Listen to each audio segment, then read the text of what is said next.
sa Net 25, yung kanilang istasyon, ano? Nilagay nila, dati raw akong ministro ni Manalo. Nilagay nila, dati raw akong ministro ni Manalo. Pakilagay sa screen. Yan, nakalagay po dyan. Ang tamang daan, Arts, Culture, 2003. An Iglesia ni Cristo program in which the main purpose is to refute the teachings of former INC minister Eli Soriano. Alam mo, sinasabi nila former INC raw ako. Sinasabi nila former INC raw ako. Napakasinungaling talaga niyang mga ministro na yan, pati si Manalo sinungaling. Siya nagtuturo sa kanyang mga miyembro at saka sa kanyang mga ministro.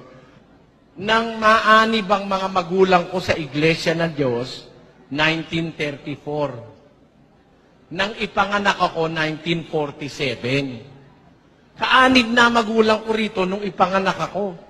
Kaya dito na ako lumaki sa Iglesia ng